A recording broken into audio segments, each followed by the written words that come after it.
1998년 3월 31일에 출시하여 게임이 발매된 지 25년이 된 지금도 새로운 빌드와 갖가지 즐기는 방법들이 만들어지고 있는 대한민국의 민속놀이 게임이죠. 스타크래프트 유저들의 근황을 알아보자. 이묘하는 스타크래프트는 몰라도 이묘하는 안다라는 문구로 요약할 수 있고, 모든 프로게이머의 대선배이자 아버지라고 해도 과언이 아니죠. 테란이 약소 종족이었던 시절 특유의 바이오닉 컨트롤과 참신한 전략으로 테란의 황제라는 칭호를 얻으며 온 게임 내 스타리그 2연속 우승 및 양대리그 3회 우승, WCG 스타크래프트 부문 유일한 2연속 금메달, 최고령 개인리그 결승 진출 등 화려한 기록을 세웠으며, 무엇보다 진정한 위협은 바로 게임의 프로스포츠화라고 하며, 이묘한이 SK를 끌어들여 기업팀을 창단하기 전까지의 프로게이머는 대회 상금에만 의존하는 매우 불안정한 직업인 것이 현실이었으나, 이를 K리그나 메이저리그 같이 정기적으로 리그가 열리고 기업과 계약서대로 연봉을 받는 직장인으로서의 일을 하는 제대로 된 직업으로 정착시킨 선구자 역할을 했다는 점에서 갖는 의미가 크죠. 전성기 시절에는 팬클럽 회원이 60만을 기록했었고, 이후 팬클럽 회원 수가 40만 명까지 줄어든 모습을 보면서 계속해서 자신을 쇄신해야 할 필요성을 느꼈다고 하기도 했으며, 실제로 보여주었으며,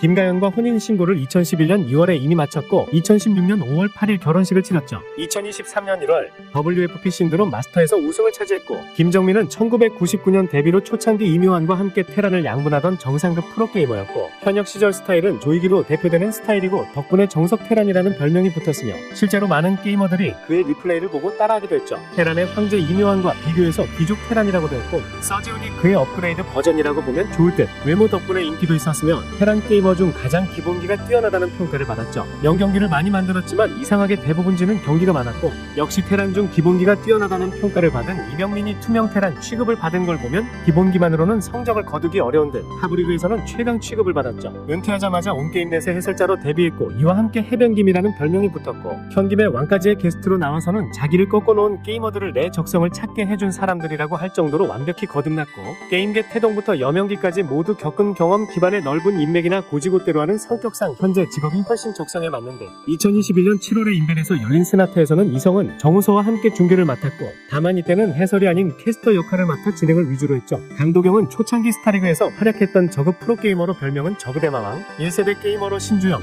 국기봉, 봉준구 등과 함께 5대 저그라 불리며 히드라, 러커의 아버지, 쌈 싸먹기의 창시자이기도 하다고 하며, 강도경은 부자저그 홍진호는 거지저그라고 불릴 만큼 부유한 플레이가 특징이었죠. 또한 김정민과는 라이벌 관계로 라이벌리에서 맞붙으면 항상 명경기를 연출하곤 했고, 잘 모르는 팬들이 많은데 홍진호 이전 원조 2인자였죠. 앞선 1세대 프로게이머다 보니 이를 기억할 만한 사람들이 있을 리가 거의 전무하다 싶죠. 한때 슬럼프를 극복하고 양대리그에 진출하는 등 다시 한번 재기하는 듯 보였으나 희대 흑역사급 스타리그인 2002 NATV의 온게임 내 스타리그에서 변길섭에게 결승에서 패하고, 그 이후엔 슬럼프에 빠졌고, 이묘한, 홍진호, 김동수, 김정민 등 흥행카드들이 줄줄이 나가떨어진 상황에 그나마 네이트배의 관객을 모은 건 강도경 덕분이었죠. 2023년 3월부로 경기도 소재대학교에서 e스포츠학과 교수로 학생들을 지도하고 있다고 하네요. 헝그리 저그라는 별명처럼 최소한의 드론만 뽑고 병력을 짜내서 공격에 집중하는 플레이가 특기였고, 그래서 모든 공격형 저그의 아버지로 불린다고 하며, 나중에는 테트리스 게이머로도 활동하며 압도적인 실력을 보여주어 테트리스의 신이라는 말을 듣기도 했고, 테트리스 리그의 경우 나름 사연이 있는데, 해외 흥행을 위해 온게임 넷 제작진 측에서 섭외하여 잠시 출전하기도 했었으나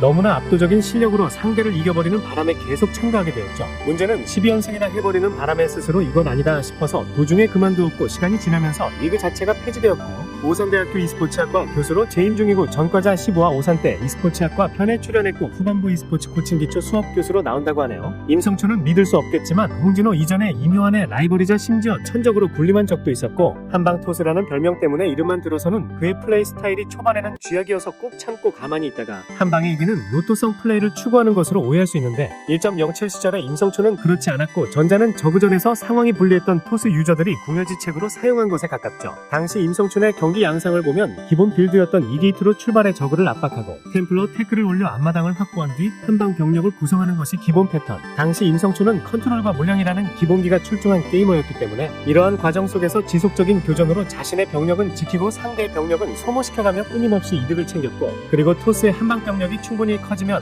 결국 저그의 확장기지로 순회공연을 다니는 양상이었죠. 2021년 기준으로는 LCK CL을 중계하고 있는 이동진 캐스터의 피셜에 의하면 롤토체스에 빠져있다는 모양이죠. 김동수 박정수는 지금까지 나왔던 스타크래프트 프로게이머들 중 최초로 프로토스의 특수 유닛인 아비터의 활용 가능성을 보였으며 커세어의 웹을 이용하여 쏠쏠한 성과를 거두기도 하였고, 당시 그의 독특한 플레이 스타일을 그의 아이디인 GARIMTO를 따서 가림토스라고 불렀죠. 본래 송병석과 아이들파의 이론 중 하나로 전략적 플레이 성향의 이묘한을 얍삽하게 플레이한다며 까기도 했으나, 자신도 이후에 전략가적 플레이어로 돌변하는 이중적인 모습을 보이기도 했고, 그의 플레이 스타일을 일기와 이기로 구분하자면 농사꾼 프로토스를 재창한 극한의 하드코어 질럿 러시를 사용하던 일기와 몰래 로보틱스와 아비터로 대표되는 전략가적인 모습의 이기로 나눌 수 있고, 저그전 승률 5할도 희귀한 시대 하드코어 질럿 러시로 한때 70%를 달성한 프로토스죠. 2016년 4월에는 룸미디어에서 개인 방송으로 문명을 하고 있다고 하네요. 기염은 대체적으로 스타크래프트 초대 본자 혹은 영대 본자 정도로 평가받고 있고, 세계 최강이라고 말하면 그게 곧 기염 패트리를 가리키는 말일 정도였죠. 기염 패트리는 이묘한이나 이윤열, 최현성, 이재동, 이영호 등보다 더 위급 및 진정한 역대 최고라는 평가도 있는데, 왜냐하면 기욤 패트리 시대까지는 스타크래프트가 글로벌 게임으로 세계적으로 인기가 있었으나 이묘한, 이윤열, 최현성, 이재동, 이영호 등은 스타 1의 세계적인 인기가 사그라들고 대회도 국내에서만 열리던 시기에 최강자였기 때문이고, 세계 최강과 한국 최강의 차이인 것이죠. 서울 강남구 청담동에서 프렌치 레스토랑을 운영하고 있다고 하네요. 최인규는 1세대 프로게이머로 당시엔 손이 상당히 빠른 유저로 꼽혔고, 몇 안되는 과거 랜덤 유저, 여타 리그에서도 꾸준한 활약을 보였지만 ITV 랭킹전에선 거의 터줏대감이었고, ITV 연승전에선 10연승, 총 13승이란 깨지지 않는 기록을 세우기도 했으며, 참고로 이 대회 때는 연승전 이후 벌어진 토너먼트 대전에서 가장 위에서 대기하고 있다가 밑에서 여러 게이머들을 이기고 올라온 봉준구에게 지며 준우승에 그쳤지만 다음 리그엔 우승을 차지했죠. 최인규의 이런 ITV 랭킹전 독주는 천적 이윤열이 등장하면서 무너지죠. 2020년 기존 유튜브에서 구풀드 홀덤TV라는 닉네임으로 포커 방송을 하고 있다고 하죠. 홍진호는 지금의 적어도 그런 면이 있지만, 홍진호 이전의 적어는 단순히 빠른 앞마당, 더 많은 자원을 바탕으로 나오는 더 많은 병력으로 승리하는 것이 핵심이었고, 이 스타일의 도전장을 던진 선수가 바로 황제 이묘한이죠. 이묘한의 해법은 상대가 자원을 많이 가져가게 놓아두지 않겠다는 것으로 정리된다고 하며, 한 타이밍 빠르게 진출해서 자신이 우위에 있는 소수 병력 컨트롤러 이득을 보고 여기저기 드랍십을 날리며 저그를 정신없이 몰아붙여 승리를 쟁취하는 것이었는데, 여기에 대응한 게이머가 바로 홍진호죠. 홍진호는 기존의 저그와는 다른 스타일을 가지고 있었고, 많은 자원을 바탕으로 물량을 모으기보다는 끊임없이 몰아쳐서 병력을 교환하는 것을 선호했으며, 조용호와 함께 초기 저그의 운영 및 빌드와 그에 알맞는 개념들을 완성시켰다는 평가를 받는다고 하며, 그리고 라디오스타를 통해 결혼 준비 중이라고 발표했다고 하네요. 송병구는 테란을 상대할 때 발휘되는 뛰어난 전투 능력 때문에 테란전 최강의 프로토스로 꼽힌다고 하며, 박정석의 테란전과 유사하다는 사람도 있는데, 빌드에서 지고 전투와 생산력으로 이득을 보는 박정석과는 달리 송병구는 일단 빌드에서 먹고 들어가려는 타입이고, 뛰어난 전투 능력을 바탕으로 역전하는 경기도 많지만 대부분은 싸우기 전에 이기고 들어가는 타입이라는 점에서 본다면 오히려 강민이나 박용욱과 비슷한 스타일이고, 강민만큼의 창조성이나 박용욱 같은 집요함은 부족하지만 송병구는 두 선수가 시간의 흐름으로 인한 피지컬 하락, 트렌드 적응 실패 등으로 사용하지 못했던 전술이나 전략 등도 구사할 수 있죠. 같은 정상급 프로토스 김택용과는 라이벌 관계였고, 둘이 비상하던 2007년에는 묶어서 택뱅이라고 불렀을 정도이며, 이 둘의 대결을 택뱅록이라고 불렸었죠. 그리고 2023년 5월 6일 결혼식이 열렸다고 하네요. 강민은 박정석, 박용욱과 함께 구 3대 프로토스의 일원이며, 과거부터 존재하던 더블 넥서스를 개량하여 비수류로 이어지는 수비형 프로토스의 기틀을 잡은 초창기 프로토스의 대표적 프로토스 플레이어 중 한 명이죠. 서울특별시 강남구 개포동에 거주 중이고, 강민 본인이 건물주도 겸하고 있는데, 본인의 건물이 여기에 있고, 과거 공장 근무 경력과 가난했던 어린 시절 때문에 지금도 가난한 줄 아는 팬이 많으나 건물을 몇 채 보유하고 있을 정도라 부족한 삶은 전혀 아니라고 하죠. 박성준은 처음부터 저그 유저가 아니었던 탓인지 당시 저그들과는 달리 컨트롤에 집중하는 게이머였고, 당시만 해도 대부분의 저그들 중에 컨트롤에 집중하는 저그는 드물었으며, 물론 저저전으로 간다면야 뛰어난 컨트롤을 보이기야 했지만, 그보다도 저그 게이머들의 마인드는 컨트롤할 시간에 물량을 더 뽑고 확장을 더한다는 마인드가 강했죠. 박성준이 데뷔했을 당시에는 타 종족을 상대로 근거리 유닛이 추가되는 저그는 컨트롤에서 오는 이득이 거의 발견되지 않았고, 해처리에서 모든 유닛이 나온다는 저그라는 종족 특성상 어느 점을 넘어서는 순간 저그는 컨트롤이 필요가 없어진다고 하며, 그런 걸 하지 않아도 회전력과 물량을 바탕으로 이겨버렸죠. 하지만 박성준은 빠른 손을 바탕으로 전투를 위한 경기를 많이 만든다고 하며, 그래서인지 경기 자체가 박진감 넘치는 즐거움을 많이 주는 편이죠. 2022년 영등포시 장사거리 쪽에서 지지홀덤이라는 홀덤펍을 운영 중이라고 하네요. 김택용은 김택용의 플레이 스타일은 데뷔 초기부터 물량과 힘싸움에 능한 프로토스이고, 그런데 아이러니하게도 지금은 김택용 하면 물량과 힘싸움보다는 현란하고 화려한 멀티태스킹으로 대표되는 견제 테크니션이라는 이미지가 먼저 떠오른다고 하며, 이는 스타판이 그에게 주목하게 된 개개인 저그전의 비수류와 테란전의 아비터 위주의 속칭 비수류 대테란 버전에 따른 것으로 보인다고 했다고 하죠. 2022년 8월 4일 염석대가 해체된 후 연보성과 함께 철화대에 합류했죠. 최연성은 뭐니뭐니 해도 물량, 후대의 도제욱처럼 당대 상식을 초월한 무지막지한 물량이 트레이드마크였던 게이머로 그가 보여줬던 물량은 당대보다 약 3에서 4년은 지나서야 다른 게이머들에게서도 볼 수 있는 엄청난 수준이었고 적어도 아닌 테란이 그것도 이윤열이나 서지훈처럼 손이 빠른 것도 아닌 최연성이 선보인 물량은 당시로서는 불가사의 그 자체였고 최연성을 상대해야 했던 선수들은 중반 지나면 수도 없이 쏟아져 나오는 물량과 투닥거리면서 겨우겨우 맞고 나면 이미 이를 초월하는 2차 물량과 상대하고 이를 넘어서면 그보다 더 많은 말도 안 되는 물량 러시에 그만 지지를 치는 것이 주 패턴이었다고 하며 특히 상성 종족에다 유닛의 가성비도 뒤떨어지는 저그는 최연성만 만나면 그야말로 지옥을 맛봐야 했으며 당대 수많은 저그가 최연성만 만나면 그야말로 추풍낙엽처럼 쓸려나갔죠. 계약 종료 이후에는 구직 소식은커녕 이렇다 할 근황조차 전해지지 않고 있다고 하네요. 이재동은 잘 다루는 유닛은 저글링과 뮤탈리스 프로 특히 독보적인 뮤탈 컨트롤은 전성기 시절 그의 상징이라 할 수 있고 타 선수를 압도하는 센스와 컨트롤 덕에 레어 테크에서 끝나는 경우도 많았으며 한때는 레어 본자라고 불리며 공격적인 스타일로 상대를 뭉개버리는 플레이를 자주 선보여 폭군이라는 별명이 붙게 되었다고 하죠. 데뷔 초기에 해당하는 2006에서 07년경은 탄탄한 기본기를 바탕으로 상대를 피지컬로 찍어 누르는 유형의 플레이를 하는 게이머였고 장기전보다 초반과 중반전에 강한 모습을 보였으며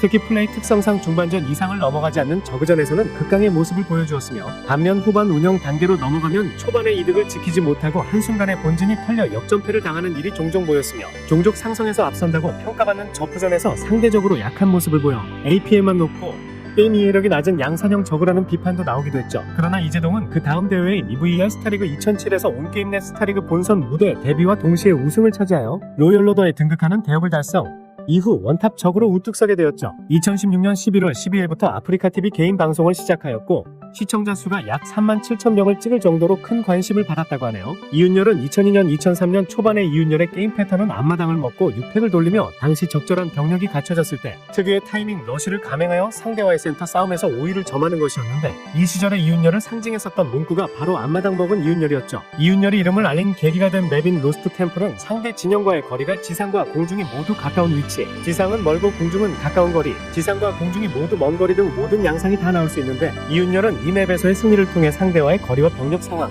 자원 상황을 보고 상대보다 자신이 강한 타이밍이 언제인지를 정확하게 알고 있었고 이는 이윤열의 탁월한 직감과 더불어 자신이 생각한 걸 손으로 구현해낼 피지컬적 소양이 월등히 뛰어났기 때문에 계산을 편하게 할 수 있었다는 점에서 기인한다고 하며 상향평준화된 손빠르기와 생산 컨트롤과도 별개의 문제인데 저 상향평준화에 해당하는 대부분의 게이머들의 저것은 어디까지나 연습 체계가 갖춰지고 반복 숙달을 통해 주입된 것인데 이윤열의 경우 그때 직접 보고 직접 판단한 것 자체를 플레이로 옮기는 게 저 숙달과 거의 차이가 없다는 점 때문이죠. 2022년 5월 9일 유튜브 근황올림픽에 출연했고 현재 사업이 잘 되어 매출이 50억 이상이라고 하네. 신주영은 스타크래프트가 출시되었던 1998년부터 게이머로 활약하기 시작했고 오리지널 시절에는 저그였으며 브로드워가 출시된 이후로는 프로토스로 플레이했죠. 미국 프로게이머 리그의 한국 선수로는 최초로 등록되어 한국 최초의 프로게이머로 인정받고 있고 여기서 더 발전해서 팬층을 거느리게 되자 PC방 홍보수단으로 특정 PC방에서 게임을 하면 월급을 주는 식으로 발전한 것이 초창기 프로게이머였으며 당시 신주영이 소속되어 있던 PC방이 슬기방이죠. 프로게이머계에서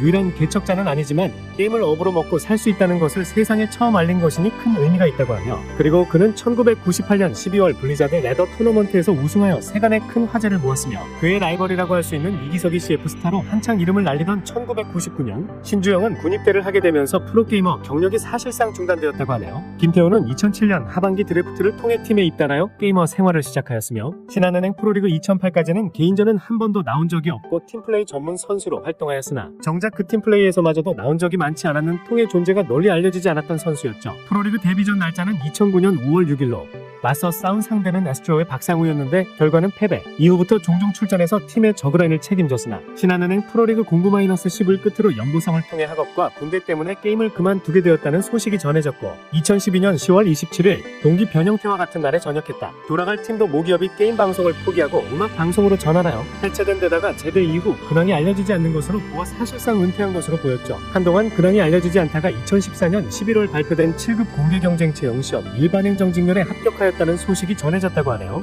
조영근은 2001년 한빛 스타즈 창단 원년 멤버로 데뷔했지만 건강 문제로 3년간 휴식기를 거친 뒤 대학 진학 이후 커리지 매치를 거쳐 2004년 11월 11일 다시 복귀했고 이전에 프로게이머로 활동했으면서 다시 커리지 매치를 통과한 독특한 사례를 남겼죠. 게이머로 복귀하자마자 게임빌 듀얼 토너먼트에 진출, 스타리그 공무원 소리를 듣던 서지훈을 듀얼 토너먼트에서 두 차례나 겪고 돌파하면서 3년 2개월 만에 스타리그에 복귀하는 기염을 토했고, 그러나 16강 탈락 이후 맞이한 사이언 듀얼 토너먼트에서는 승자전에서 서지훈에게 복수를 당한 뒤 최종전에서 손영훈에게 탈락. 그 이후로는 개인 리그와 인연을 맺지 못했다고 하죠. 매직 저그 임정호와 함께 디파일러를 가장 적극적으로 활용했고, 그의 디파일러 운영과 하이브 운영은 한빛 스타즈에서 한솥밥을 먹었던 김준영의 플레이 스타일 정립에 지대한 역할을 하였고, 대대 후 은퇴하고 무교 부산대학교로 돌아가 기기과를 졸업하였으며 공군에서 높은 팀 기여도를 보였기에 게이머로 복귀하지 않았음에도 스덕들에게 많은 지지를 받았고, 기계과 재학 중 포스코의 산학장학생으로 입사가 확정되었으나 실제로 입사한 회사는 현대자동차이죠. 국기봉은 저저전에서는 동시대의 강도경과 같은 최상급 저그들에 비해 상대적으로 뮤탈 컨트롤이 떨어졌으며 운영이 달리는 약점이 있었고, 이로 인해 중요한 길목에서 간간히 발목을 잡혔고, 지금이야 당연한 컨트롤이지만 당시에는 고급 컨트롤이었던 가디언 펼치기를 처음 보여준 게이머이기도 하다고 하죠. 지금은 매우 잘 풀려서 블리자드 엔터테인먼트 코리아에서 일하는 중이라고 하네요. 성학생은 1세대 프로게이머며 2000년에 데뷔 주로 이노치 대회와 지방대회에서 활동했으며 엄연한 메이저 대회 우승자 출신이고, 하나 홍진호 때문에 위너스 챔피언십이 이벤트전으로 격화되면서 역시 우승 경력이 묻혀버린 비운의 게이머라고 하죠. 프로게이머로서 꽤 성공하며 돈을 모았지만 사업 실패로 다 날려먹고 다른 일을 찾아야 했다고 하며,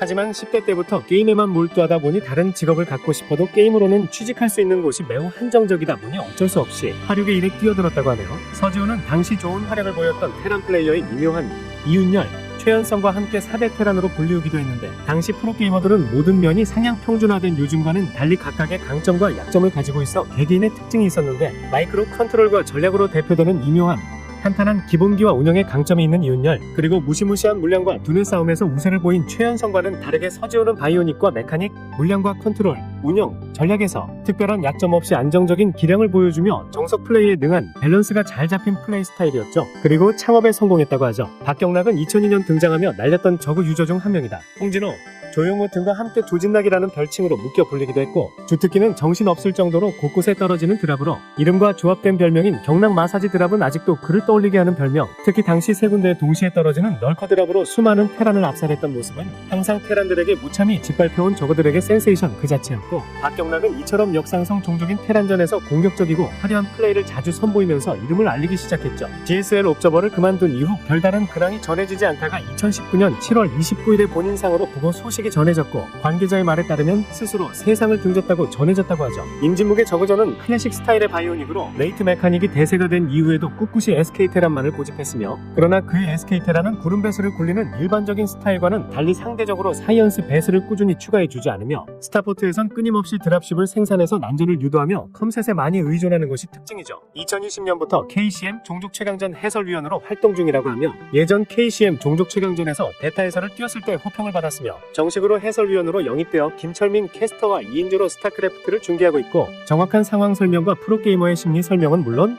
몰입이 되도록 텐션을 높여 해설을 하는지라 평가가 꽤 좋다고 하죠. 김윤아는 현역 시절 브로드와 양대 개인 리그 총합 1회 우승, 4강 3회 진출을 기록한 저그 플레이어였고, 또 내참 맥킨으로 묶여 브로드워 후반기 STX 서 소속 저그 에이스로 활약하였으며, 드래프트 세대 저그 게이머 중에 이재동에 이은 2인자로 평가받았죠. 2006년 후기 리그 때는 팀플레이 저그로 뛰면서 9승 1패를 기록하며 팀플전 다승왕을 차지했고, 2007년까지 주로 팀플 멤버로 활약하다가 08-9 시즌부터 팀플레이가 폐지된 이후부터 개인전 및 개인리그에서도 본격적으로 두각을 보이기 시작해 MSL 우승에까지 이르렀죠. 박태민과 함께 저그 중에 몇 없는 독특한 스타일인데, 바로 경기 전에 상대할 선수의 스타일과 맵, 심리 등을 분석해 그에 대응하는 맞춤 운용이나 전략을 짜오는 상대 맞춤형 저그이고, 때문에 김윤환이 예측한 대로 게임 양상이 흘러가면 물 흐르는 듯한 판짜기와 운영으로 무난하게 상대를 압살하나, 계산이 틀어지는 순간 부족한 기본기로 인해 오해미 경기를 선보이며 패하는 것이 현역 시절의 주된 양상이었고, 정확히는 전성기에는 기본기도 수준급이어서 2009년 한 해 승률이 68.3%라는 고승률을 자랑했으나,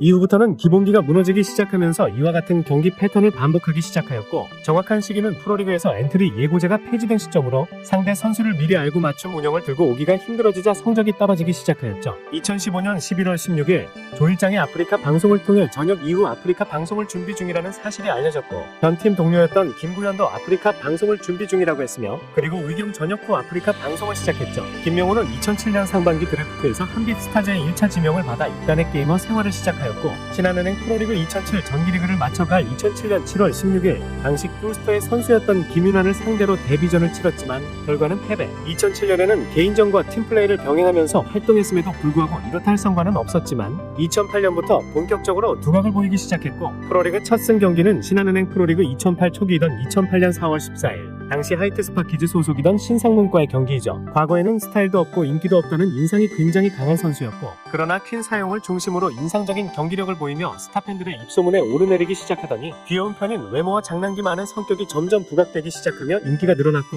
택백리상 그 중에서도 압도적인 이재동과 이영호의 단독 질주가 슬슬 지겨워지기 시작했던 팬들은 그들을 쓰러뜨릴 가능성이 보이는 프로게이머에게 차례로 관심을 보내기 시작했고, 김명훈의 인기 상승도 그 영향을 받았다고 할 수 있죠. 또한 과거 한빛 스타즈 시절부터의 팬들이 우진 스타즈가 강해져감에 따라서 천천히 엄버로를 시작, 에이스 자리를 차지한 김명훈의 인기에 힘을 더해 2011년 이후 그의 인기는 투명 라인에 언급되었던 과거는 생각조차 나지 않을 정도가 되었고, 선수 생활 초기에는 대인배의 추억을 그리워하던 팬들의 의회 주인배라고 불리었으나 점차 이런 인기를 바탕으로 스스로 스타팬의 이슈를 만들어가는 선수가 되었죠. 이후 아프리카TV BJ, 유튜버, 트위치 스트리머로 활동하고 있다고 하죠. 김정훈은 별명인 매 같이 날카롭고 공격적인 플레이를 선보인다고 하며, 피지컬 측면에서 장점을 보이며 외줄타기식의 경기를 잘하고 평소에 토너먼트 컨트롤 같은 유즈맵을 즐겨서 하여 유닛의 마이크로 컨트롤에도 능한 데다 상대 수비가 허름한 잠깐의 공백에 순간적으로 병력을 난입시키는 플레이는 김정우의 특기이죠. 또한 불사조라는 별명이 괜히 있는 게 아닌 게, 스코어가 크게 밀려있는데도 불구하고 기죽지 않고 과감한 전략 혹은 날비를 사용하여 심리전에서 이기며 이득을 보고 상대방을 말리게 하고,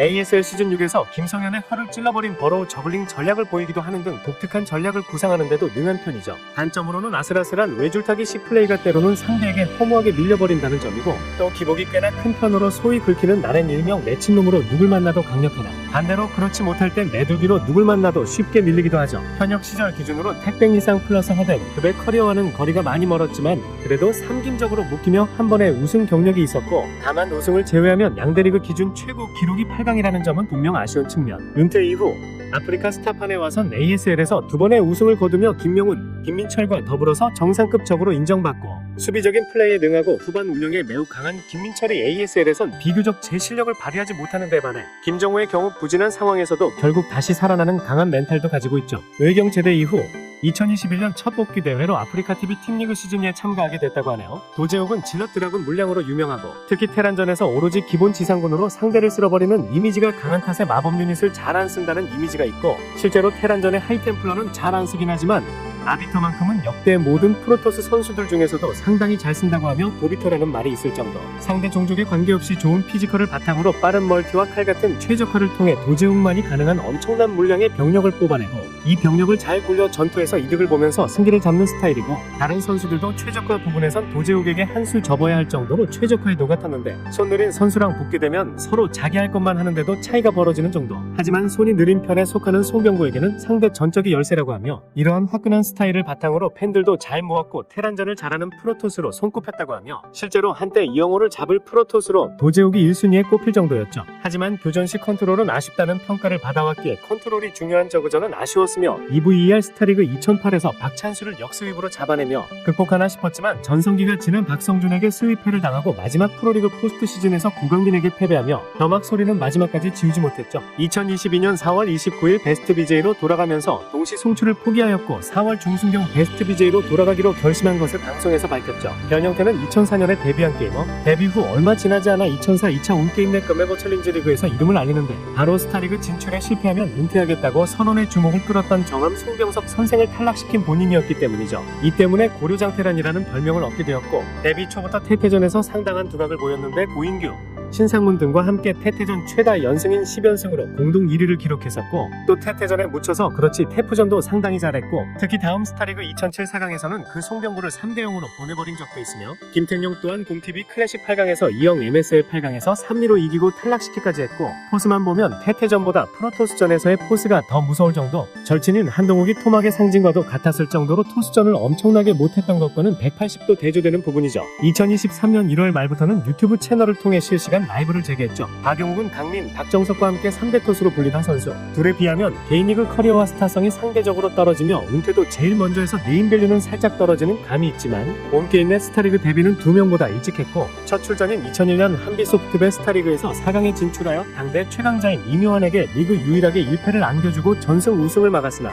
그 뒤 학원 문제로 잠시 프로게이머와의 생활을 접었고, 사실은 프로게이머 생활에 부모님의 반대가 격렬했고 이 리그도 부모님 몰래 출전한 것이며, 부모님은 그 리그 리그 끝나면 당장 고향으로 내려오라 했고 시즌 종료 후 고향에 내려가면서 공백기가 된다고 하며 때의 수능 끝나고 돌아오겠다라는 말을 남겨서 게임의 주 소비층인 10대들의 절대적 공감을 얻은 적도 있고 복귀한 뒤에는 그냥 평범한 프로토스로 남나 싶었는데 2003년 한빛에서 이묘한을 주축으로 창단한 동양 오리온으로 이적하고 제대로 포텐이 폭발했죠. 장점으로는 우선 게임 내적으로는 딱히 뚜렷한 단점이 없었다는 것이 장점이었다고 할 수 있고 모든 방면에서 우수했으며 전략, 물량, 전술, 컨트롤 뭐 하나 빠지는 것이 없는 게이머여서 박정석을 제외하면 뚜렷한 천적은 없는 편이었고 또 큰 경기에 강해서 프로리그나 팀리그 마지막 세트에서 맹활약하는 경우가 많았다고 하며 그래서 당시 박용욱의 소속팀 감독이었던 주우는 박용욱에게 마무리 박이라는 별명을 지어주었죠. 발음의 한계와 후발주자로서의 부족한 입지 때문인지 해설의 길을 포기하고 홍콩 게임단의 코치가 되었고 토이즈, 스탠리, 갓지지 등 TPA 출신의 유명 선수들과 한국인 원래 김주성 선수가 소속된 팀이라고 하며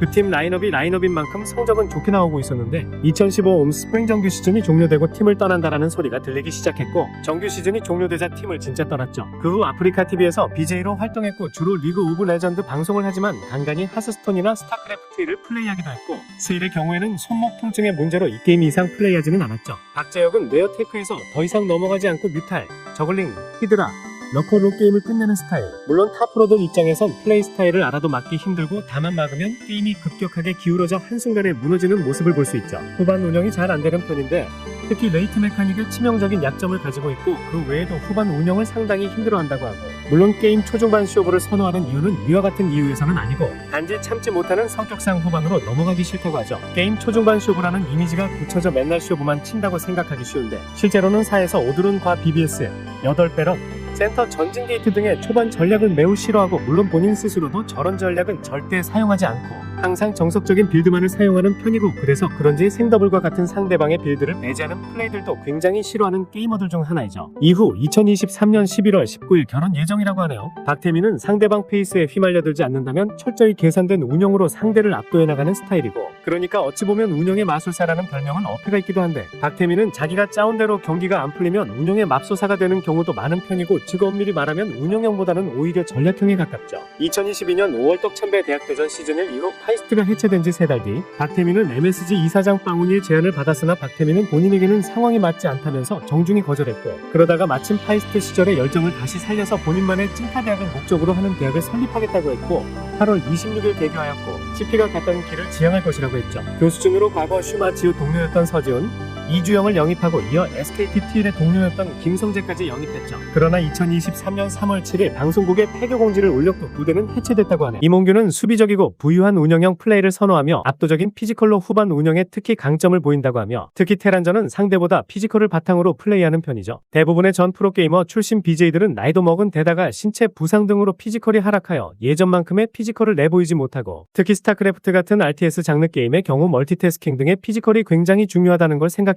확실히 홍구가 피지컬적으로는 다른 이들에 비해 많이 유리하고 실제로 이영호 역시 반농담, 반진담식으로 홍구는 체력으로 게임을 이긴다고 말하기도 했죠. 프로토스전은 3멀티를 그냥 가까운데 펴는 요즘 트렌드와는 달리 타 스타팅 앞마당에 펴고 일찌감치 장기전을 생각하는 플레이를 선호한다고 하며 의외로 대회에서는 테란전보다 프로토스전의 승률이 더 낮은 편이며 중요한 국면 때마다 패배하는 토막 속성이 있고 다만 ASL 11에서 변현재를 잡고 우승을 하면서 어느 정도 토막 속성을 벗어난 편. 2020년 2월 24일 뇌에 1.5cm 혹을 제거하기 위한 말단비대증 뇌수술을 하였죠. 어윤수는 눈에 띄는 특징이 없다고 해도 될 정도로 골고루 잘한다고 하며 공격과 수비의 밸런스가 좋고 운영이나 전략이나 컨트롤이나 뭐 하나 빠지는 부분이 없고 세 종족전 모두 큰 문제 없이 잘하기 때문에 약점을 꼽기도 힘들 정도죠. 한때 가지고 있던 약점이라면 무난히 경기가 흘러가면 잘하지만 상대가 변수를 만들어내거나 의외의 전략을 들고 오면 그런 점에는 허무하게 무너지는 경우가 종종 있었는데 이제는 그 단점도 거의 없어질 정도로 많이 유연해진 플레이를 보여준다고 하는데요. 다만 마법 사용 능력이 좀 아쉽죠. 기본기가 워낙 좋고 생산성이 저거 중에서도 톱급이라 전략적인 모습은 별로 눈에 띄지 않는 듯 하지만 사실 이는 이병렬의 전략성, 박영호의 굴라군형 등 다른 선수들의 플레이 스타일이 워낙 눈에 띄어서 그렇고 개인 리그에서 어윤수의 판짜기 능력은 대단하고 준우승 커리어가 증명하죠. 대표적으로 2017 GSL 시즌 2, 4강에서 김도우를 판짜기로 압승을 거둔 것이 좋은 사례. 이후 스타크래프트 2 프로게이머로 활동하고 있다고 하네요. 조기석은 전체적인 플레이 스타일을 요약하자면 유닛 하나하나를 세세하게 움직이는 마이크로 컨트롤은 부족하지만 뛰어난 매크로 컨트롤로 안정적인 빌드 최적화를 하여 공격 타이밍을 최대한 당기는데 능하고 병력 운용을 할 때도 정석적으로 하기보다는 엇박자 타이밍 러쉬와 같은 하이리스크 하이리턴의 선택지를 많이 가져가는 스타일이라고 하는데요. 옛날 플레이 스타일 이미지로는 상대 병력을 유인하여 흘리게 만들어 잡아먹는 플레이로 조기구이식 낚아먹기라는 별명으로 꽤 유명하였고, 기량이 올라간 2018년 이후에는 탄탄한 운영보다는 초반에는 간절한 컨트롤러 이득을 보고 후반에는 난전을 유도하는 플레이를 주로 하고, 때문에 조기석의 경기는 초반의 빌드에서 불리하더라도 조금씩 따라가 역전하거나 크게 지다가도 처절한 난전을 통해 자기 페이스로 상대를 말리게 해서 역전시키는 경기가 많고, 다만 현역 시절 큰 무대 경험이 없어서 그런지 세세한 부분에서 판단력이 매우 부족한 것이 약점이죠. 컨트롤은 꽤나 좋은 편이며 초반에 불리한 상황에 처하더라도 어느덧 유리하게 이끌어가는 운영 능력은 좋은 편이지만 기본기의 부족이 자주 보이므로 해결해야 할 과제이고, 또한 타 프로게이머들의 평가에 의하면 여전히 최적화 실력이 부족하여 불리하게 시작하는 경우가 많다고 자주 언급된다고 하며, 추가적으로 새로운 메타를 받아들이는데 소홀하여 기존의 운영법을 고집하는 면이 있고, 태태전을 예로 들자면 거의 90% 지상 유닛 중심으로 운영을 하며 레이스를 뽑더라도 소수만 뽑는 운영을 고집하는데, 이를 간파한 김성현의 공중 유닛에 무게를 실은 운영에 압도적으로 패배하였고, 문제는 처음에 진 경기뿐만 아니라 나머지 경기들도 똑같이 빌드를 고집하다가 똑같은 방법으로 패배하였다는 것이죠. 스타크래프트 프로게이머들 사이에서 간절함의 아이콘으로 불리지만 더 높이 올라가기 위해선 새로운 메타에 적응하기 위한 노력이 필요해 보인다고 하죠. 이후 2023년 3월 26일 결혼식이 열렸다고 하네요. 연보성은 스타크래프트 1 개인리그와 달리 프로리그에서는 총 175승 111패로 통산 다승 5위에 랭크될 만큼 활약이 두드러져 프로리그의 사나이라고도 불렸었죠. 하지만 그에 비해 양대 개인리그 대회 성적은 고작 8강 이외가 최고점이고, 그 외에는 대부분은 16강 이하에서 정체되었기에 그를 대표하는 염16이라는 별명마저 있었고, 그렇기 때문에 이러한 프로리그에서의 호성적에도 불구하고 다승이지만 영양가가 없다 혹은 새가슴이다란 비판을 계속 받았죠. 프로게이머 은퇴 이후 아프리카TV, 유튜브 플랫폼을 통해 보이는 라디오와 게임 방송 등의 종합 컨텐츠를 진행하며 인터넷 방송인으로 활동하고 있다고 하네요. 정영재는 현 시점에서 김지성과 함께 최상급의 최적화 능력을 보유한 테란이며, 이를 통해 만들어진 상황으로 타이밍, 러쉬와 후반 운영 모두의 강점을 보유한 테란이죠. 빌드 소화에 있어서도 유영진처럼 한정된 빌드에 갇혀있지도 않고 ASL에서 여러가지 빌드를 선보이며 인간 맞춤을 하기도 까다로운 대상이고, 다만 자신이 만든 판 안에서는 좋은 상황을 이끌어내는 경우가 많지만 상대방의 전략에 당했을 시 대처가 아직 미숙하고 컨트롤에서의 다소 실수가 나오는 경우가 있어서 게임을 그르치는 경우가 많고, ASL에서 좀 더 높은 성적을 위해서는 이를 보완할 필요성이 있어 보인다고 하는데요. 이후 아프리카TV BJ이자 가수인 추루미와 연인 관계라고 하죠. 진영화는 대부분의 CJ 토스들이 다 그랬던 것처럼 상당히 무난하고 안정적이고, 임성춘에서 시작하여 이재훈을 통해 CJ 토스들에게 내려오는 힘있는 한방을 추구하는 정파 프로토스의 후계자. 이 점에서는 강민과도 다르며 전략적인 승부를 추구하는 바로 윗세대 토스 박영민과도 다르다고 하며, 그 예로 상대의 견제가 오면 상당히 반응 속도가 빠른 편이고, 옵저버가 상대의 견제 플레이를 잡으면 바로 제압하는 수준이고, 나중에는 200대 중후반 정도가 나오기도 하며 발전을 보여주었죠. 갓 데뷔했을 때는 잘하다가 잠시 슬럼프에 빠졌었는데 위너스 리그에서 혼자서 3킬을 하면서 점점 뜨기 시작했고, 그 후 좋은 활약을 보여주며 CJ의 주전 자리에 안착하였죠. 은퇴 후 아프리카 방송을 하고 있는데 아프리카 방송 중에 본인 트로피를 부셔먹기도 했죠. 최우선은 컨트롤, 생산, 최적화 모두 평범하지만 특유의 괴랄한 프리스타일 운영으로 꾸준히 상위권에 이름을 올리는 테란이고, 상대 종족을 불문하고 스타포트까지 생산 건물을 다 올려놓은 뒤 필요한 대로 유닛을 뽑아서 싸운다고 하며, 기본 스타일이 이렇다 보니 똥게임을 자주 하고 또 잘한다고 하죠. 저거는 정석이 없고 테란은 사파가 없다는 말을 무색해할 정도로 사파 테란 그 자체. 이후 아프리카TV에서 스타크래프트 개인 방송을 한다고 하며 술 먹방이 주 컨텐츠라는 말이 있을 정도로 술을 잘 먹는다고 하네요. 김학수는 름바 신흥 4대 토스들이 모두 화려한 견제, 전략, 멀티태스킹을 보여주는 반면 김학수는 상대적으로 정석적인 모습을 보여준다고 하며, 다른 4대 토스들처럼 참신한 전략, 화려한 견제는 없지만 단단한 운영과 방어가 장점. 베를제는 선택을 해도 상대방의 찌르기나 견제를 막아주며 자원 회전을 시작하고 이내 물량에서 결코 뒤지지 않고 따라가 준다고 하죠. 이러한 방어를 보여줄 수 있는 것은 대는 정교한 교정컨을 바탕으로 한 전투력이 있기 때문이고, 분광기사, 전멸치고 빠지기 등 마이크로 컨트롤이 매우 뛰어나고 방어를 하고 난 뒤 확보된 자원에서 폭발하는 물량 역시 무시할 수 없죠. 새로운 푸푸전 최강자로 인정받고 있고, 푸푸전 승률은 78.6%로 팀전에서 프로토스 저격 카드로 많이 출전하고 있죠. 단점이라면 멀티태스킹 능력이 좋지 않다는 것이고, 정종현과의 지스타 경기에서는 정종현의 공성전차 라인을 뚫어내기 위해 수정탑으로 기지 바깥에서 병력을 소환해 앞뒤로 공격을 하려 했으나 손발이 어긋나며 각계 격파만 당했고, 한희석 전에서는 벤시 휘두르기에 너무 많은 피해를 입었죠. 22년 말 스타대학판 열풍이 사그라진 후 남순이 설립한 보라크루 순위그룹의 설립 멤버로 스카웃되어 현재까지 활동 중이죠.